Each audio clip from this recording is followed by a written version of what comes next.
La Junta de Govern local ha aprovat els plecs i l'obertura del procediment per a l'adjudicació del contracte d'obra del pavelló SUM6 del Port de Sagunt. Amb este tràmit es pretén finalitzar la instal·lació d'este poliesportiu després de 10 anys, des que es va adjudicar el primer contracte. L'obra compta amb un pressupost total que ascendeix a vora 4 milions d'euros i està cofinançada per la Generalitat Valenciana a través del Pla d'Inversions Productives, que aporta més de 2 milions d'euros, i per l'Ajuntament de Sagunt, que, a causa de les 3 renúncies de les empreses durant el procés, ha incrementat el pressupost fins a arribar al 1.800.000 euros. El pabellón del SUM6 se ha convertido en un monumento a la crisis económica y también a los problemas que podemos encontrarnos en las licitaciones públicas. Y por eso es para nosotros una prioridad poder sacarlo adelante. En primer lugar, porque es una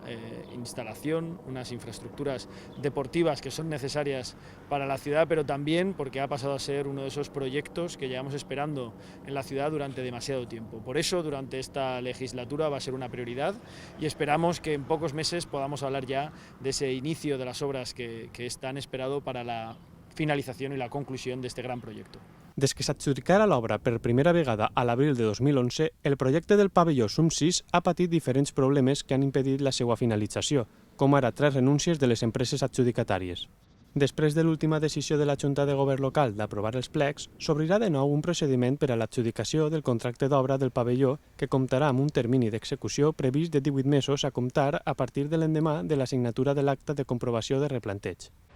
L'edificació del futur pavelló poliesportiu es projecta com un edifici aïllat, tenint com a façana principal la de l'avinguda Serra de Javalambre. L'edifici, que s'eleva respecte a la cota de carrer, comptarà amb una superfície construïda de 7.056 metres quadrats, repartits en 2 plantes que, a banda de la graderia i la pista per acollir campionats d'alta competició, comptarà amb una zona administrativa, una sala de premsa i una d'autoritats, així com banys, vestidors o sales d'escalfament, entre d'altres.